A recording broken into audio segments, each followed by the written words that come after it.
श्री अकाल तख्त साहिब ਵੱਲੋਂ ਬੇਅਦਬੀ ਕਾਨੂੰਨ ਦੀਆਂ ਮਦਾਂ ਤੇ ਸਖਤ ਇਤਰਾਜ਼।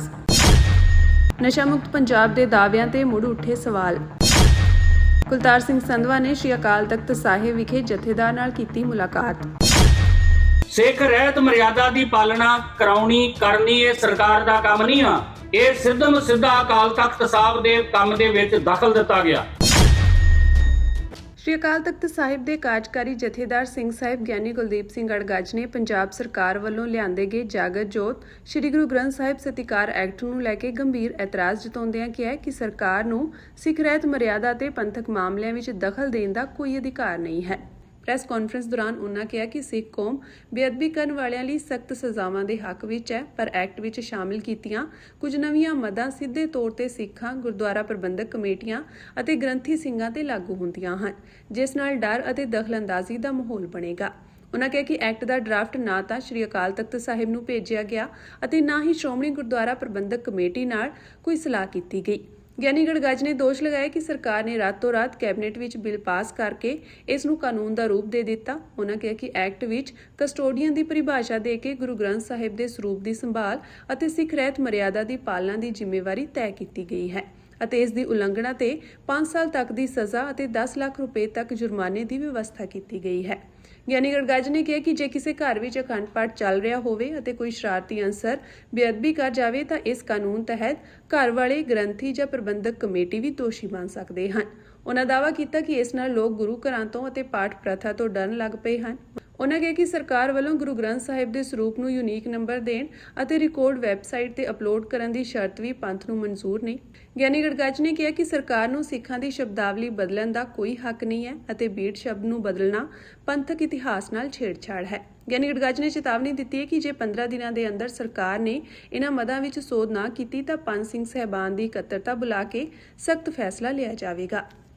ਇਸ ਐਕਟ ਦੀਆਂ ਮੱਦਾਂ ਅਤੇ ਉਸ ਦੇ ਤਹਿਤ ਬਣੇ ਨਿਯਮਾਂ ਦੀ ਜੋ ਵੀ ਉਲੰਘਣਾ ਕਰੇਗਾ, ਜਾਗਰਤ ਜੋਤ ਸ੍ਰੀ ਗੁਰੂ ਗ੍ਰੰਥ ਸਾਹਿਬ ਦੇ ਸਰੂਪਾਂ ਦੀ ਬੇਅਦਬੀ ਦੇ ਜੁਰਮ ਨੂੰ ਛੱਡ ਕੇ ਇਹ ਜਿਹਨੇ ਬੇਅਦਬੀ ਕੀਤੀ ਉਹਦੇ ਲਈ ਨਹੀਂ ਆ, ਇਹ ਕਾਨੂੰਨ ਕਹਿ ਰਿਹਾ, ਇਹ ਕਸਟੋਡੀਅਨ ਲਈ ਆ ਭਈ ਉਸ ਨੂੰ 5 ਸਾਲ ਤੱਕ ਦੀ ਸਜ਼ਾ ਹੋ ਸਕਦੀ ਆ ਤੇ ਜੁਰਮਾਨਾ ਲੱਗ ਸਕਦਾ ਤੇ 10 ਲੱਖ ਤੱਕ ਜੁਰਮਾਨਾ ਹੋ ਸਕਦਾ।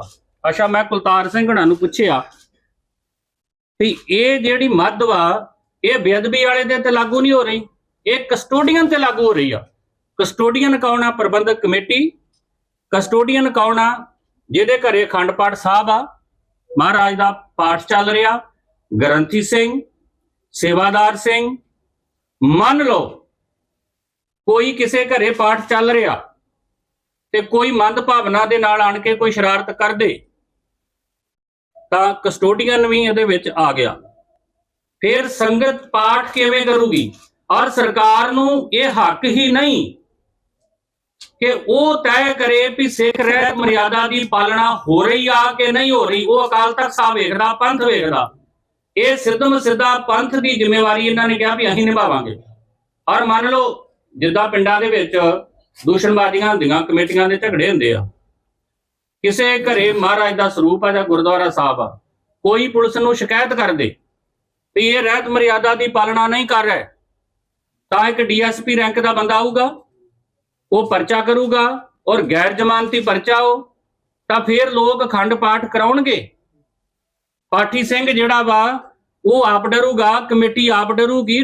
ਇਹ ਕਹਿ ਕੇ ਗਿਆ ਇੱਥੇ ਵੀ ਅਸੀਂ ਤੇ ਦੋਸ਼ੀ ਲਈ ਬਣਾਇਆ, ਪਰ ਇਹ ਜਿਹੜੀ ਮੱਦ ਵਾ ਦੋਸ਼ੀ ਲਈ ਤੇ ਹੈ ਹੀ ਨਹੀਂ।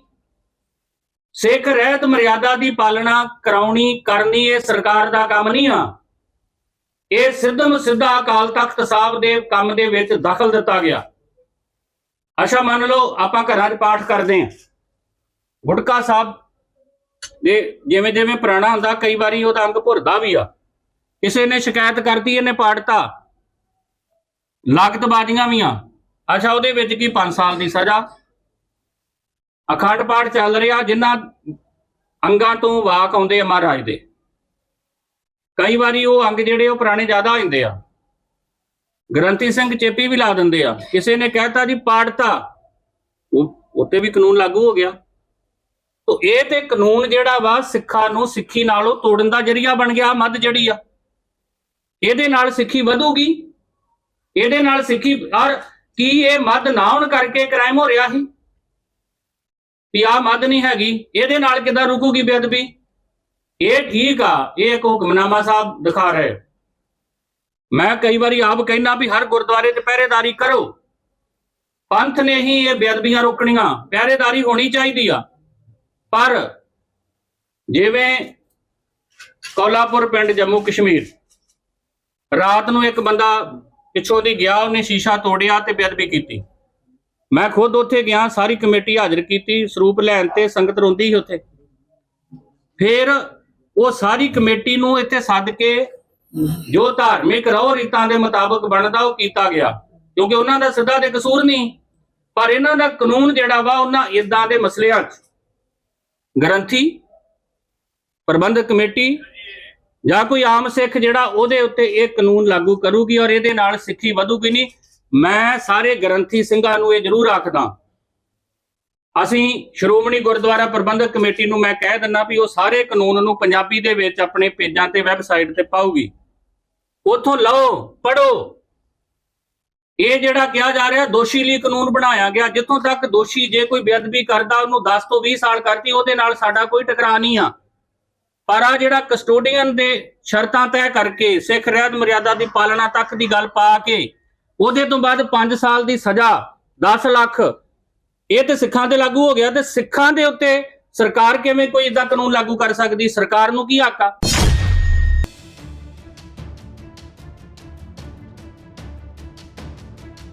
ਇੱਕ ਪਾਸੇ ਪੰਜਾਬ ਸਰਕਾਰ ਵੱਲੋਂ ਨਸ਼ਿਆਂ ਖਿਲਾਫ ਵੱਡੇ ਦਾਅਵੇ ਕੀਤੇ ਜਾ ਰਹੇ ਹਨ ਅਤੇ ਕਿਹਾ ਜਾ ਰਿਹਾ ਹੈ ਕਿ ਸੂਬੇ ਵਿੱਚ ਨਸ਼ਾ ਤਸਕਰਾਂ ਖਿਲਾਫ ਸਖਤ ਕਾਰਵਾਈ ਕੀਤੀ ਜਾ ਰਹੀ ਹੈ, ਪਰ ਦੂਜੇ ਪਾਸੇ ਜ਼ਮੀਨੀ ਹਕੀਕਤ ਕੁਝ ਹੋਰ ਹੀ ਤਸਵੀਰ ਬਿਆਨ ਕਰ ਰਹੀ ਹੈ। ਅੱਜ ਅੰਮ੍ਰਿਤਸਰ ਦੀ ਹੈਰੀਟੇਜ ਸਟਰੀਟ, ਜੋ ਸ਼੍ਰੀ ਦਰਬਾਰ ਸਾਹਿਬ ਨੂੰ ਜਾਣ ਵਾਲਾ ਮੁੱਖ ਰਾਹ ਮੰਨਿਆ ਜਾਂਦਾ ਹੈ ਅਤੇ ਜਿੱਥੋਂ ਹਰ ਰੋਜ਼ ਲੱਖਾਂ ਦੀ ਗਿਣਤੀ ਵਿੱਚ ਸ਼ਰਧਾਲੂ ਗੁਜ਼ਰਦੇ ਹਨ, ਉੱਥੇ ਇੱਕ ਨੌਜਵਾਨ ਨਸ਼ੇ ਦੀ ਹਾਲਤ ਵਿੱਚ ਟੱਲੀ ਹੋਇਆ ਦਿਖਾਈ ਦਿੱਤਾ। ਇਸ ਦੌਰਾਨ ਮੌਕੇ ਤੇ ਮੌਜੂਦ ਲੋਕਾਂ ਵੱਲੋਂ ਬਣਾਈ ਗਈ ਵੀਡੀਓ ਹੁਣ ਸੋਸ਼ਲ ਮੀਡੀਆ ਤੇ ਤੇਜ਼ੀ ਨਾਲ ਵਾਇਰਲ ਹੋ ਰਹੀ ਹੈ। ਵੀਡੀਓ ਸਾਹਮਣੇ ਆਉਣ ਤੋਂ ਬਾਅਦ ਪੰਜਾਬ ਸਰਕਾਰ ਦੀ ਨਸ਼ਾ ਮੁਕਤ ਪੰਜਾਬ ਮੁਹਿੰਮ ਤੇ ਕਈ ਸਵਾਲ ਖੜੇ ਹੋ ਰਹੇ ਹਨ। ਲੋਕਾਂ ਦਾ ਕਹਿਣਾ ਹੈ ਕਿ ਜੇਕਰ ਧਾਰਮਿਕ ਅਤੇ ਸੁਰੱਖਿਆ ਪੱਖੋਂ ਸੰਵੇਦਨਸ਼ੀਲ ਇਲਾਕਿਆਂ ਵਿੱਚ ਵੀ ਨਸ਼ੇੜੀ ਖੁੱਲ੍ਹੇਆਮ ਘੁੰਮ ਰਹੇ ਹਨ, ਤਾਂ ਫਿਰ ਸਰਕਾਰ ਦੇ ਦਾਅਵੇ ਕਿੰਨੇ ਸੱਚੇ ਹਨ, ਇਹ ਸੋਚਣ ਵਾਲੀ ਗੱਲ ਹੈ। ਸਥਾਨਕ ਲੋਕਾਂ ਨੇ ਪ੍ਰਸ਼ਾਸਨ ਅਤੇ ਪੁਲਿਸ ਤੋਂ ਮੰਗ ਕੀਤੀ ਹੈ ਕਿ ਹੈਰੀਟੇਜ ਸਟਰੀਟ ਵਰਗੇ ਮਹੱਤਵਪੂਰਨ ਇਲਾਕਿਆਂ ਵਿੱਚ ਨਿਗਰਾਨੀ ਹੋਰ ਸਖਤ ਕੀਤੀ ਜਾਵੇ, ਤਾਂ ਜੋ ਸ਼ਰਧਾਲੂਆਂ ਅਤੇ ਸੈਲਾਨੀਆਂ ਸਾਹਮਣੇ ਪੰਜਾਬ ਦੀ ਛਵੀ ਖਰਾਬ ਨਾ ਹੋਵੇ। ਜੋ ਵੀ ਕੰਮ ਅਸੀਂ ਕਰਾਂਗੇ ਜਾਂ ਅਸੀਂ ਕੀਤਾ ਉਹ ਗੁਰੂ ਸਾਹਿਬ, ਗੁਰੂ ਪੰਥ ਦੀ ਚੜ੍ਹਦੀ ਕਲਾ ਵਾਸਤੇ ਕਰਾਂਗੇ ਔਰ ਕਰਦੇ ਰਹਾਂਗੇ। ਪੰਜਾਬ ਵਿਧਾਨ ਸਭਾ ਦੇ ਸਪੀਕਰ ਕੁਲਤਾਰ ਸਿੰਘ ਸੰਧਵਾ ਨੇ ਸ਼੍ਰੀ ਅਕਾਲ ਤਖਤ ਸਾਹਿਬ ਵਿਖੇ ਸਤਿਕਾਰਯੋਗ ਜਥੇਦਾਰ ਸਾਹਿਬ ਨਾਲ ਹੋਈ ਮੁਲਾਕਾਤ ਬਾਰੇ ਗੱਲਬਾਤ ਕਰਦਿਆਂ ਕਿਹਾ ਕਿ ਉਹਨਾਂ ਨੂੰ ਵਿਚਾਰ ਵਟਾਂਦਰੇ ਲਈ ਸੱਦਿਆ ਗਿਆ ਸੀ। ਸੰਧਵਾ ਨੇ ਕਿਹਾ ਕਿ ਗੱਲਬਾਤ ਦੌਰਾਨ ਉਹਨਾਂ ਨੇ ਸਪਸ਼ਟ ਕੀਤਾ ਕਿ ਉਹ ਸ਼੍ਰੀ ਗੁਰੂ ਗ੍ਰੰਥ ਸਾਹਿਬ ਜੀ ਨੂੰ ਆਪਣਾ ਇਸ਼ਟ ਮੰਨਦੇ ਹਨ ਅਤੇ ਸ਼੍ਰੀ ਅਕਾਲ ਤਖਤ ਸਾਹਿਬ ਦੀ ਮਹਾਨਤਾ ਸਾਡੇ ਲਈ ਸਭ ਤੋਂ ਉੱਚੀ ਹੈ। ਉਹਨਾਂ ਕਿਹਾ ਕਿ ਜੋ ਵੀ ਕੰਮ ਉਹਨਾਂ ਵੱਲੋਂ ਕੀਤਾ ਗਿਆ ਜਾਂ ਅੱਗੇ ਕੀਤਾ ਜਾਵੇਗਾ, ਉਹ ਸਿਰਫ ਗੁਰੂ ਸਾਹਿਬ ਅਤੇ ਪੰਥ ਦੀ ਚੜ੍ਹਦੀ ਕਲਾ ਨੂੰ ਧਿਆਨ ਵਿੱਚ ਰੱਖ ਕੇ ਹੀ ਕੀਤਾ ਜਾਵੇਗਾ। ਸੰਧਵਾ ਨੇ ਕਿਹਾ ਕਿ ਜਥੇਦਾਰ ਸਾਹਿਬ ਦੇ ਆਪਣੇ ਕੁਝ ਨੁਕਤੇ ਸਨ, ਪਰ ਉਹ ਉਹਨਾਂ ਦੀ ਗੱਲਬਾਤ ਨੂੰ ਆਪਣੇ ਮੂੰਹੋਂ ਜਨਤਕ ਨਹੀਂ ਕਰਨਾ ਚਾਹੁੰਦੇ। ਉਹਨਾਂ ਕਿਹਾ ਕਿ ਇਸ ਬਾਰੇ ਅਕਾਲ ਤਖਤ ਸਾਹਿਬ ਜਾਂ ਉਹਨਾਂ ਦੇ ਨੁਮਾਇੰਦਿਆਂ ਵੱਲੋਂ ਹੀ ਜਾਣਕਾਰੀ ਸਾਂਝੀ ਕੀਤੀ ਜਾਵੇ ਤਾਂ ਬਿਹਤਰ ਹੋਵੇਗਾ। ਬੇਅਦਬੀ ਸੰਬੰਧੀ ਕਾਨੂੰਨ ਤੇ ਚੱਲ ਰਹੀ ਚਰਚਾ ਬਾਰੇ ਪੁੱਛੇ ਗਏ ਸਵਾਲ ਦੇ ਜਵਾਬ ਵਿੱਚ ਸੰਧਵਾ ਨੇ ਕਿਹਾ ਕਿ ਇਹ ਗੱਲ ਠੀਕ ਨਹੀਂ ਕਿ ਸਰਕਾਰ ਨੇ ਕਿਸੇ ਨਾਲ ਸਲਾਹ ਨਹੀਂ ਕੀਤੀ। ਉਹਨਾਂ ਦੱਸਿਆ ਕਿ ਕਾਨੂੰਨ ਨੂੰ ਲੈ ਕੇ ਅਖਬਾਰਾਂ ਵਿੱਚ ਇਸ਼ਤਿਹਾਰ ਜਾਰੀ ਕੀਤੇ ਗਏ ਸਨ ਅਤੇ ਲੋਕਾਂ ਤੋਂ ਸੁਝਾਅ ਮੰਗਣ ਲਈ ਨੰਬਰ ਅਤੇ ਈਮੇਲ ਆਈਡੀ ਵੀ ਜਾਰੀ ਕੀਤੀਆਂ ਗਈਆਂ ਸਨ। ਉਹਨਾਂ ਕਿਹਾ ਕਿ ਬੇਅਦਬੀ ਦਾ ਮਸਲਾ ਸਿੱਖ ਕੌਮ ਅਤੇ ਸਮੂਹ ਪੰਜਾਬੀਆਂ ਦੇ ਦਿਲ ਨਾਲ ਜੁੜਿਆ ਹੋਇਆ। ਪਹਿਲਾਂ ਬੇਅਦਬੀ ਦੇ ਮਾਮਲਿਆਂ ਵਿੱਚ 3 ਸਾਲ ਦੀ ਸਜ਼ਾ ਹੋਣ ਦੇ ਬਾਵਜੂਦ ਦੋਸ਼ੀ ਜ਼ਮਾਨਤ ਤੇ ਬਾਹਰ ਆ ਜਾਂਦੇ ਸਨ, ਜਿਸ ਕਾਰਨ ਲੋਕਾਂ ਵਿੱਚ ਨਾਰਾਜ਼ਗੀ ਸੀ। ਇਸ ਲਈ ਕਾਨੂੰਨ ਨੂੰ ਹੋਰ ਸਖਤ ਬਣਾਉਣ ਦੀ ਲੋੜ ਮਹਿਸੂਸ ਕੀਤੀ ਗਈ। ਉਹਨਾਂ ਇਹ ਵੀ ਕਿਹਾ ਕਿ ਜੇਕਰ ਕੁਝ ਤਕਨੀਕੀ ਜਾਂ ਹੋਰ ਮਸਲੇ ਸਾਹਮਣੇ ਆਉਂਦੇ ਹਨ ਤਾਂ ਉਹਨਾਂ ਨੂੰ ਰੂਲਾਂ ਵਿੱਚ ਢਾਲਿਆ ਜਾ ਸਕਦਾ ਹੈ। ਖਰੜ ਵਿੱਚ ਹੋਈ ਈਡੀ ਦੀ ਰੇਡ ਬਾਰੇ ਪੁੱਛੇ ਜਾਣ ਤੇ ਸੰਧਵਾ ਨੇ ਕਿਹਾ ਕਿ ਇਸ ਮਾਮਲੇ ਵਿੱਚ ਨਾ ਤਾਂ ਉਹਨਾਂ ਦੀ ਕਿਸੇ ਅਧਿਕਾਰੀ ਨਾਲ ਗੱਲ ਹੋਈ ਹੈ ਅਤੇ ਨਾ ਹੀ ਪਾਰਟੀ ਪ੍ਰਧਾਨ ਅਮਨ ਅਰੋੜਾ ਨਾਲ। ਹਾਲਾਂਕਿ ਉਹਨਾਂ ਕਿਹਾ ਕਿ ਅਮਨ ਅਰੋੜਾ ਇਮਾਨਦਾਰੀ ਨਾਲ ਜ਼ਿੰਮੇਵਾਰੀ ਨਿਭਾ ਰਹੇ ਹਨ। ਇਸ ਦੌਰਾਨ ਮੁੱਖ ਮੰਤਰੀ ਭਗਵੰਤ ਮਾਨ ਦੀ ਇੱਕ ਵੀਡੀਓ ਵੀ ਚਰਚਾ ਵਿੱਚ ਆ ਰਹੀ ਹੈ, ਜਿਸ ਵਿੱਚ ਅੰਮ੍ਰਿਤਪਾਲ ਸਿੰਘ ਦੇ ਮਾਤਾ ਜੀ ਵੱਲੋਂ NSA ਹਟਾਉਣ ਦੀ ਮੰਗ ਕੀਤੀ ਗਈ। ਇਸ ਮਾਮਲੇ ਤੇ ਵੀ ਪੰਜਾਬ ਦੀ ਸਿਆਸਤ ਵਿੱਚ ਚਰਚਾ ਜਾਰੀ ਹੈ, ਪਰ ਕੁਲਤਾਰ ਸਿੰਘ ਸੰਧਵਾ ਵੱਲੋਂ ਇਸ ਉੱਤੇ ਆਪਣੀ ਕੋਈ ਪ੍ਰਤੀਕਿਰਿਆ ਨਹੀਂ ਦਿੱਤੀ ਗਈ। ਦੇਖੋ ਜੀ, ਇਹ ਮੇਰੀ ਪੀਰੀ ਦੇ ਮਾਲਕ ਸ਼੍ਰੀ ਹਰਗੋਬਿੰਦ ਪਾਤਸ਼ਾਹ ਦਾ ਬਖਸ਼ਿਆ ਹੋਇਆ ਪੰਥ ਨੂੰ ਬਖਸ਼ਿਆ ਹੋਇਆ ਇਹ ਤਖਤ ਸਾਹਿਬ ਹੈ, ਸ਼੍ਰੀ ਅਕਾਲ ਤਖਤ ਸਾਹਿਬ। ਉੱਥੋਂ ਦੇ ਸਤਿਕਾਰਯੋਗ ਜਥੇਦਾਰ ਸਾਹਿਬ ਵੱਲੋਂ ਦਾਸ ਨੂੰ ਗੱਲਬਾਤ ਲਈ ਬੁਲਾਇਆ ਗਿਆ ਸੀ। ਸੋ ਉਹਨਾਂ ਦੇ ਨਾਲ ਗੱਲਬਾਤ ਹੋਈ ਆ ਔਰ ਕੀ ਗੱਲਬਾਤ ਹੋਈ ਹੈ ਮੇਰਾ ਖਿਆਲ ਮੇਰੀ ਮਰਿਆਦਾ ਤੋਂ ਅੱਗੇ ਹੈ ਜੇ ਮੈਂ ਉਹਨਾਂ ਦੀ ਗੱਲਬਾਤ ਤੁਹਾਨੂੰ ਆਪ ਦੱਸਾਂ। ਸੋ ਲੇਕਿਨ ਇੱਕ ਗੱਲ ਜ਼ਰੂਰ ਹੈ, ਮੈਂ ਉਹਨਾਂ ਨੂੰ ਇਹ ਗੱਲ ਕਲੀਅਰ ਕਿਹਾ ਹੈ ਵੀ ਅਸੀਂ ਸ਼੍ਰੀ ਗੁਰੂ ਗ੍ਰੰਥ ਸਾਹਿਬ ਮਹਾਰਾਜ ਆਪ ਦਾ ਇਸ਼ਟ ਮੰਨਦੇ ਹਾਂ। ਅਕਾਲ ਤਖਤ ਸਾਹਿਬ ਦੀ ਸਰਵਉੱਚਤਾ ਸਾਡੇ ਲਈ ਸਭ ਤੋਂ ਮਹਾਨ ਹੈ। ਜੋ ਵੀ ਕੰਮ ਅਸੀਂ ਕਰਾਂਗੇ ਜਾਂ ਅਸੀਂ ਕੀਤਾ ਹੈ ਉਹ ਗੁਰੂ ਸਾਹਿਬ ਗੁਰੂ ਪੰਥ ਦੀ ਚੜ੍ਹਦੀ ਕਲਾ ਵਾਸਤੇ ਕਰਾਂਗੇ ਔਰ ਕਰਦੇ ਰਹਾਂਗੇ। ਕੀ ਤੁਸੀਂ ਆਪਣਾ ਪੱਖ ਕੀ ਰੱਖਿਆ ਜੀ ਅੰਦਰ, ਮਤਲਬ ਤੁਹਾਨੂੰ ਪੱਖ ਰੱਖਣ ਵਾਸਤੇ ਸੱਦਿਆ ਸੀਗਾ, ਤੁਸੀਂ ਕੀ ਪੱਖ ਰੱਖਿਆ ਆਪਣਾ ਜੀ? ਦੇਖੋ ਮੈਂ ਤਾਂ ਤੁਹਾਨੂੰ ਦੱਸਦਾ ਵੀ ਅਸੀਂ ਤਾਂ ਇਹੀ ਗੱਲ ਕਹੀ ਹੈ ਵੀ ਜੋ ਵੀ ਅਸੀਂ ਕੁਝ ਕਰਾਂਗੇ ਜਾਂ ਕੀਤਾ ਹੈ ਜਾਂ ਪਹਿਲਾਂ ਜਾਂ ਅੱਗੇ ਵੀ ਕਰਾਂਗੇ ਜਾਂ ਹੁਣ ਗੁਰੂ ਸਾਹਿਬ ਨੇ ਮਿਹਰ ਕਰਕੇ ਕਰਾਇਆ, ਉਹ ਗੁਰੂ ਪੰਥ ਦੀਆਂ ਭਾਵਨਾਵਾਂ ਨੂੰ ਅੱਗੇ ਰੱਖ ਕੇ ਗੁਰੂ ਪੰਥ ਦੀ ਚੜ੍ਹਦੀ ਕਲਾ ਵਾਸਤੇ ਜਿਹੜਾ ਉਹ ਕੀਤਾ ਹੈ। ਉਹਨਾਂ ਦੇ ਕੁਝ ਆਪਣੇ ਨੁਕਤੇ ਨੇ। ਸੋ ਮੈਂ ਜੋ ਆਪਣੀ ਮਤ ਅਨੁਸਾਰ ਉਹਨਾਂ ਦੇ ਚੱਲਣਾ ਚਾਹੁੰਦਾ। ਕਿਸੇ ਬਦਲਾਅ ਦਾ ਜ਼ਿਕਰ ਕੀਤਾ ਨੇ, ਜਿਹੜਾ ਕਾਨੂੰਨ ਬਣਿਆ ਉਹ ਕਮੀ ਹੈ। ਦੇਖੋ ਇਹਦੇ ਬਾਰੇ ਮੈਂ ਜਥੇਦਾਰ ਸਾਹਿਬ ਹੋਰਾਂ ਦੀ ਗੱਲ ਮੈਂ ਆਪਣੇ ਮੂੰਹ ਨਹੀਂ ਕਰਨਾ ਚਾਹੁੰਦਾ। ਉਹ ਮੇਰਾ ਖਿਆਲ ਉਹ ਜਾਂ ਉਹਨਾਂ ਦਾ ਕੋਈ ਨੁਮਾਇੰਦਾ ਆ ਕੇ ਤੁਹਾਡੇ ਨਾਲ ਸ਼ੇਅਰ ਕਰ ਦੇਗਾ। ਅੱਛਾ, ਕੀ ਸਮਝਦੇ ਹੋ ਕਿ ਲੋੜ ਕਿਉਂ ਪਈ ਕਿ ਆਖਿਰਕਾਰ ਉਹ ਕਹਿੰਦੇ ਅੰਗਰੇਜ਼ਾਂ ਨੇ ਵੀ ਜਦੋਂ ਐਕਟ ਬਣਾਇਆ ਸੀ ਤੇ ਸ਼੍ਰੋਮਣੀ ਕਮੇਟੀ ਨੂੰ ਪੁੱਛਿਆ ਗਿਆ ਸੀ ਪਰ ਸਰਕਾਰ ਨੇ ਨਹੀਂ ਪੁੱਛਿਆ? ਨਹੀਂ ਦੇਖੋ ਇਹ ਗੱਲ ਨਹੀਂ ਹੈ। ਇਹ ਉਹਨਾਂ ਨੇ ਕਾਨੂੰਨ ਦਾ ਵਿਰੋਧ ਨਹੀਂ ਕੀਤਾ, ਬਕਾਇਦਾ ਅਖਬਾਰਾਂ ਦੇ ਵਿੱਚ ਇਸ਼ਤਿਹਾਰ ਦਿੱਤੇ ਗਏ। ਠੀਕ ਹੈ ਜੀ। ਨੰਬਰ ਜਾਰੀ ਕੀਤੇ ਗਏ, ਈਮੇਲ ਆਈਡੀਜ਼ ਦਿੱਤੀਆਂ ਗਈਆਂ। ਸੋ ਕਿਉਂਕਿ ਬੇਅਦਬੀਆਂ ਦਾ ਮੁੱਦਾ ਬਹੁਤ ਵੱਡਾ ਹੈ, ਹਰੇਕ ਦੇ ਦਿਲ ਨੂੰ। ਬਾਗੇ ਪੁਰਾਣੇ ਸਜ਼ਾ ਹੋਈ 3 ਸਾਲ ਦੀ ਸਜ਼ਾ ਹੋਈ ਸੀ, ਦੁਬਾਰਾ ਫਿਰ ਜ਼ਮਾਨਤ ਤੇ ਆ ਗਿਆ। ਸੋ ਕਾਨੂੰਨ ਤੇ ਸਖਤ ਚਾਹੀਦਾ ਸੀ ਨਾ ਜੀ। ਸੋ ਬਾਕੀ ਜਿਹੜੀਆਂ ਕੋਈ ਹੋਰ ਜੇ ਕੋਈ ਉਹਨਾਂ ਦੇ ਤੌਖਲੇ ਹੋਏ ਉਹ ਰੂਲਾਂ ਦੇ ਵਿੱਚ ਐਡਜਸਟ ਹੋਏ। ਕਾਨੂੰਨ ਦੀ ਲੋੜ ਸੀਗੀ। ਈਡੀ ਦੀ ਇੱਕ ਰੇਡ ਹੋ ਰਹੀ ਹੈ, ਨਹੀਂ ਅੱਜ ਦੁਬਾਰਾ ਰੇਡ ਹੋਈ ਹੈ ਖਰੜ ਦੇ ਵਿੱਚ, ਕਿਵੇਂ ਦੇਖ ਰਹੇ ਹੋ? ਕਿਹਦੇ ਤੇ ਰੇਡਸ ਹੋ ਰਹੀਆਂ ਜੀ? ਈਡੀ ਦੀ ਰੇਡ ਹੋ ਰਹੀ ਹੈ, ਅਮਨ ਅਰੋੜਾ ਨਾਲ ਜੋੜ ਕੇ ਦੇਖਿਆ, ਉਹ ਅਮਨ ਅਰੋੜਾ ਦੇ ਨਾਲ ਜੋੜ ਕੇ ਦੇਖਿਆ ਜਾ ਰਿਹਾ। ਮੇਰੀ ਗੱਲ ਨਾ ਤਾਂ ਕਿਸੇ ਈਡੀ ਦੇ ਅਧਿਕਾਰੀ ਦੇ ਨਾਲ ਹੋਈ ਹੈ, ਨਾ ਹੀ ਸਾਡੇ ਪ੍ਰਧਾਨ ਜੀ ਸ਼੍ਰੀਮਾਨ ਅਮਨ ਅਰੋੜਾ ਜੀ ਦੇ ਨਾਲ ਹੋਈ ਹੈ। ਲੇਕਿਨ ਮੈਨੂੰ ਇੱਕ ਗੱਲ ਪਤਾ ਵੀ ਸ਼੍ਰੀ ਅਮਨ ਅਰੋੜਾ ਜੀ ਬਹੁਤ ਹੀ ਦਿਆਨਤਦਾਰ ਇਮਾਨਦਾਰੀ ਨਾਲ ਕੰਮ ਕਰ ਰਹੇ। ਸੀਐਮ ਸਾਹਿਬ ਦੀ ਇੱਕ ਵੀਡੀਓ ਵਾਇਰਲ ਹੋ ਰਹੀ ਹੈ ਜੀ। ਸੀਐਮ ਸਾਹਿਬ ਦੀ ਸੁਪਰੀਮ ਕੋਰਟ ਨੇ ਪੰਜਾਬ ਵਿੱਚ ਵੱਧ ਰਹੇ ਡਰੱਗ ਸੰਕਟ ਅਤੇ ਨਸ਼ੀਲੇ ਪਦਾਰਥਾਂ ਦੀ ਦੁਰਵਰਤੋਂ ਦੀ ਚਿੰਤਾਜਨਕ ਮਨੁੱਖੀ ਮੌਤ ਤੇ ਡੂੰਘੀ ਚਿੰਤਾ ਪ੍ਰਗਟ ਕੀਤੀ ਹੈ। ਭਾਰਤ ਦੇ ਚੀਫ ਜਸਟਿਸ ਸੂਰਿਆਕਾਂਤ ਅਤੇ ਜਸਟਿਸ ਜੋਮਲੀਆ ਬਾਗਚੀ ਦੀ ਸ਼ਮੂਲੀਅਤ ਵਾਲੇ ਬੈਂਚ ਨੇ ਸੰਕੇਤ ਦਿੱਤਾ ਹੈ ਕਿ ਸਥਿਤੀ ਲਈ ਢਾਂਚਾਗਤ ਅਤੇ ਨੀਤੀਗਤ ਪੱਧਰ ਤੇ ਦਖਲ ਦੀ ਲੋੜ ਹੋ ਸਕਦੀ ਹੈ, ਜਿਸ ਵਿੱਚ ਕੇਂਦਰ ਸਰਕਾਰ ਦੀ ਸੰਭਾਵਿਤ ਸ਼ਮੂਲੀਅਤ ਵੀ ਸ਼ਾਮਿਲ ਹੈ। ਸੀਜੀਆਈ ਕਾਂਤ ਨੇ ਇਸ ਸੰਕਟ ਦੀ ਸਥਿਤੀ ਨੂੰ ਉਜਾਗਰ ਕਰਨ ਲਈ ਇੱਕ ਦੁਖਦਾਈ ਘਟਨਾ ਦਾ ਵੀ ਹਵਾਲਾ ਦਿੱਤਾ। ਉਹਨਾਂ ਕਹੇ ਕਿ ਦੇਖੋ ਅਸੀਂ ਕੀ ਪੜ੍ਹਦੇ ਹਾਂ। ਇੱਕ ਮਾਂ ਰੋ ਰਹੀ ਹੈ, ਉਸਨੇ ਆਪਣੇ 5ਵੇਂ ਪੁੱਤਰ ਨੂੰ ਨਸ਼ਿਆਂ ਕਾਰਨ ਗਵਾ ਦਿੱਤਾ। ਉਸਨੇ ਆਪਣੇ ਸਾਰੇ ਬੱਚੇ ਨਸ਼ਿਆਂ ਦੀ ਲੱਤ ਕਾਰਨ ਗਵਾ ਦਿੱਤੇ। ਪੁਲਿਸ ਨੂੰ ਸੰਵੇਦਨਸ਼ੀਲ ਹੋਣ ਦੀ ਲੋੜ ਹੈ। ਬੈਂਚ ਨੇ ਨੋਟ ਕੀਤਾ ਕਿ ਪੰਜਾਬ ਵਿੱਚ ਖਾਸ ਕਰਕੇ ਲੁਧਿਆਣਾ ਵਰਗੇ ਇਲਾਕਿਆਂ ਵਿੱਚ ਸਥਿਤੀ ਚਿੰਤਾਜਨਕ ਪੱਧਰ ਤੇ ਪਹੁੰਚ ਗਈ ਹੈ। ਇਸ ਦੇ ਸਬੰਧ ਵਿੱਚ ਸੀਜੀਆਈ ਨੇ ਕਿਹਾ ਕਿ ਸ਼ਾਇਦ ਕੇਂਦਰ ਸਰਕਾਰ ਦੇ ਦਖਲ ਦੀ ਲੋੜ ਹੋ ਸਕਦੀ ਹੈ, ਪਰ ਜਦੋਂ ਦਖਲ ਦਿੰਦੇ ਹਨ ਤਾਂ ਇਹ ਨਾ ਸੋਚੋ ਕਿ ਕੇਂਦਰ ਦਖਲ ਦੇ ਰਿਹਾ। ਸਾਂਝਾ ਟੀਚਾ ਨਸ਼ੀਲੇ ਪਦਾਰਥਾਂ ਦੇ ਖਤਰੇ ਨੂੰ ਰੋਕਣਾ ਹੋਣਾ ਚਾਹੀਦਾ ਹੈ। ਅਦਾਲਤ ਨੇ ਵੱਧ ਰਹੇ ਕੇਸਾਂ ਦੇ ਭਾਰ ਨੂੰ ਸੰਭਾਲਣ ਲਈ ਵਿਸ਼ੇਸ਼ ਅਦਾਲਤਾਂ ਅਤੇ ਸੰਸਥਾਗਤ ਵਿਧੀਆਂ ਨੂੰ ਮਜ਼ਬੂਤ ਕਰਨ ਦੀ ਲੋੜ ਤੇ ਜ਼ੋਰ ਦਿੱਤਾ। ਸੀਜੀਆਈ ਨੇ ਕਿਹਾ ਕਿ ਕੇਸਾਂ ਵਿੱਚ ਵਾਧਾ ਇੰਨਾ ਚਿੰਤਾਜਨਕ ਹੈ ਕਿ ਸਥਿਤੀ ਤੇ ਮੁੜ ਵਿਚਾਰ ਕਰਨ ਦੀ ਲੋੜ ਹੈ। ਮੈਂ ਯਕੀਨੀ ਬਣਾਵਾਂਗਾ ਕਿ ਸਾਰੀਆਂ ਹਾਈ ਕੋਰਟਾਂ ਨੂੰ ਐਨਡੀਪੀਐਸ ਅਦਾਲਤਾਂ ਬਣਾਉਣ ਵਿੱਚ ਮਦਦ ਪ੍ਰਦਾਨ ਕੀਤੀ ਜਾਵੇ। ਅਦਾਲਤ ਨੇ ਅੱਗੇ ਕਿਹਾ ਕਿ ਲਾਗੂ ਕਰਨ ਦੇ ਯਤਨ ਛੋਟੇ-ਛੋਟੇ ਅਪਰਾਧੀਆਂ ਤੇ ਬਹੁਤ ਜ਼ਿਆਦਾ ਕੇਂਦਰਿਤ ਸਨ, ਜਦੋਂ ਕਿ ਵੱਡੇ ਤਸਕਰੀ ਕਰਨ ਵਾਲੇ ਅਤੇ ਪ੍ਰਭਾਵਸ਼ਾਲੀ ਖਿਡਾਰੀ ਅਕਸਰ ਜਾਂਚ ਤੋਂ ਬਚ ਜਾਂਦੇ ਸਨ, ਜਿਸ ਨਾਲ ਨਸ਼ੀਲੇ ਪਦਾਰਥਾਂ ਦੇ ਵਪਾਰ ਦੇ ਨਿਰੰਤਰ ਫੈਲਾਅ ਵਿੱਚ ਯੋਗਦਾਨ ਪਾਇਆ ਜਾਂਦਾ ਸੀ। ਬੈਂਚ ਨੇ ਰਾਏ ਦਿੱਤੀ ਕਿ ਕਾਨੂੰਨ ਲਾਗੂ ਕਰਨ ਦੇ ਯਤਨਾਂ ਨੂੰ ਮੁੜ ਕੈਲੀਬ੍ਰੇਸ਼ਨ ਦੀ ਲੋੜ ਹੈ ਤਾਂ ਜੋ ਯਕੀਨੀ ਬਣਾਇਆ ਜਾ ਸਕੇ ਕਿ ਹੇਠਲੇ ਪੱਧਰ ਦੇ ਅਪਰਾਧੀਆਂ ਦੀ ਬਜਾਏ ਵੱਡੇ ਤਸਕਰਾਂ ਨੂੰ ਨਿਸ਼ਾਨਾ ਬਣਾਇਆ ਜਾਵੇ।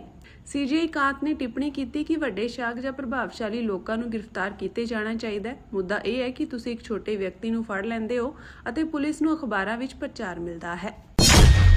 ਅਮਰੀਕੀ ਫੌਜ ਨੇ ਦੱਸਿਆ ਕਿ ਉਸਨੇ ਹੋਰਮੁਜ਼ ਜਲਮਾਰਗ ਵਿੱਚ 3 ਜਲ ਸੈਨਾ ਜਹਾਜ਼ਾਂ ਤੇ ਹੋਏ ਈਰਾਨੀ ਹਮਲਿਆਂ ਨੂੰ ਰੋਕ ਦਿੱਤਾ ਹੈ ਅਤੇ ਜਵਾਬ ਵਿੱਚ ਉਹਨਾਂ ਈਰਾਨੀ ਫੌਜੀ ਟਿਕਾਣਿਆਂ ਨੂੰ ਨਿਸ਼ਾਨਾ ਬਣਾਇਆ ਹੈ ਜੋ ਅਮਰੀਕੀ ਬਲਾਂ ਤੇ ਹਮਲਿਆਂ ਲਈ ਜ਼ਿੰਮੇਵਾਰ ਸਨ।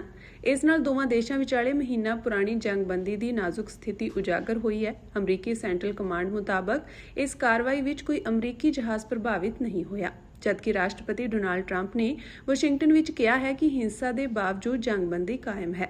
ਦੂਜੇ ਪਾਸੇ ਇਰਾਨੀ ਮੀਡੀਆ ਨੇ ਕੇਸ਼ਮ ਟਾਪੂ ਤੇ ਦੁਸ਼ਮਣ ਨਾਲ ਫਾਇਰਿੰਗ ਹੋਣ ਅਤੇ ਤਹਿਰਾਨ ਤੇ ਬੰਦਰ ਅਬਾਸ ਨੇੜੇ ਧਮਾਕਿਆਂ ਦੀ ਰਿਪੋਰਟ ਦਿੱਤੀ ਹੈ। ਇਹ ਟਕਰਾਅ ਅਜਿਹੇ ਸਮੇਂ ਹੋਇਆ ਜਦੋਂ ਈਰਾਨ ਨੇ ਹੋਰਮੁਜ਼ ਜਲਮਾਰਗ ਰਾਹੀਂ ਗੁਜ਼ਰਨ ਵਾਲੇ ਸਾਰੇ ਜਹਾਜ਼ਾਂ ਤੇ ਟੈਕਸ ਲਗਾਉਣ ਲਈ ਇੱਕ ਨਵੀਂ ਸਰਕਾਰੀ ਅਥਾਰਟੀ ਬਣਾਈ ਹੈ, ਜਿਸ ਨੂੰ ਸਮੁੰਦਰੀ ਕਾਨੂੰਨ ਦੇ ਮਾਹਰ ਅੰਤਰਰਾਸ਼ਟਰੀ ਨਿਯਮਾਂ ਦੀ ਉਲੰਘਣਾ ਦੱਸ ਰਹੇ ਹਨ। ਪਾਕਿਸਤਾਨ ਇਸ ਜੰਗ ਨੂੰ ਖਤਮ ਕਰਨ ਲਈ ਵਿਚੋਲਗੀ ਕਰ ਰਿਹਾ ਹੈ ਅਤੇ ਪਾਕਿਸਤਾਨੀ ਵਿਦੇਸ਼ ਮੰਤਰਾਲੇ ਨੇ ਜਲਦੀ ਹੀ ਕਿਸੇ ਸਮਝੌਤੇ ਤੇ ਪਹੁੰਚਣ ਦੀ ਉਮੀਦ ਜਤਾਈ ਹੈ। ਹਾਲਾਂਕਿ ਟਰੰਪ ਨੇ ਚੇਤਾਵਨੀ ਦਿੱਤੀ ਹੈ ਕਿ ਜੇਕਰ ਸਮਝੌਤਾ ਨਾ ਹੋਇਆ ਤਾਂ ਈਰਾਨ ਨੂੰ ਭਾਰੀ ਨੁਕਸਾਨ ਝੱਲਣਾ ਪਵੇਗਾ। ਇਸ ਦੌਰਾਨ ਵੈਟੀਕਨ ਵਿੱਚ ਮਾਰਕੋ ਰੂਬੀਓ ਨੇ ਪੋਪ ਲੀਓ ਨਾਲ ਸ਼ਾਂਤੀ ਯਤਨਾਂ ਤੇ ਚਰਚਾ ਕੀਤੀ ਅਤੇ ਅਗਲੇ ਹਫ਼ਤੇ ਵਾਸ਼ਿੰਗਟਨ ਵਿੱਚ ਇਜ਼ਰਾਈਲ ਤੇ ਲਿਬਨਾਨ ਵਿਚਾਲੇ ਸਿੱਧੀ ਗੱਲਬਾਤ ਮੁੜ ਸ਼ੁਰੂ ਹੋਣ ਦੀ ਸੰਭਾਵਨਾ ਹੈ। ਦੂਜੇ ਪਾਸੇ ਸੰਯੁਕਤ ਅਰਬ ਅਮੀਰਾਤ ਤੇ ਰੱਖਿਆ ਮੰਤਰਾਲੇ ਨੇ ਐਲਾਨ ਕੀਤਾ ਹੈ ਕਿ ਦੇਸ਼ ਦੀ ਹਵਾਈ ਰੱਖਿਆ ਪ੍ਰਣਾਲੀ ਸ਼ੁੱਕਰਵਾਰ ਸਵੇਰੇ ਹੋਏ ਇੱਕ ਮਿਜ਼ਾਈਲ ਅਤੇ ਡਰੋਨ ਹਮਲੇ ਦਾ ਸਰਗਰਮੀ ਨਾਲ ਸਾਹਮਣਾ ਕਰ ਰਹੀ ਹੈ, ਕਿਉਂਕਿ ਈਰਾਨ ਜੰਗ ਦੀ ਕਮਜ਼ੋਰ ਜੰਗਬੰਦੀ ਨੂੰ ਇੱਕ ਵਾਰ ਫਿਰ ਚੁਣੌਤੀ ਦਿੱਤੀ ਗਈ ਹੈ। ਮੰਤਰਾਲੇ ਨੇ ਨਿਵਾਸੀਆਂ ਨੂੰ ਸਲਾਹ ਦਿੱਤੀ ਹੈ ਕਿ ਉਹ ਸਫਲ ਹਵਾਈ ਰੋਕਥਾਮ ਦੇ ਨਤੀਜੇ ਵਜੋਂ ਡਿੱਗੇ ਹੋਏ ਕਿਸੇ ਵੀ ਮਲਬੇ ਜਾਂ ਟੁਕੜਿਆਂ ਦੇ ਨੇੜੇ ਨਾ ਜਾਣ, ਉਹਨਾਂ ਦੀ ਫੋਟੋ ਨਾ ਖਿੱਚਣ ਅਤੇ ਨਾ ਹੀ ਉਹਨਾਂ ਨੂੰ ਹੱਥ ਲਗਾਉਣ।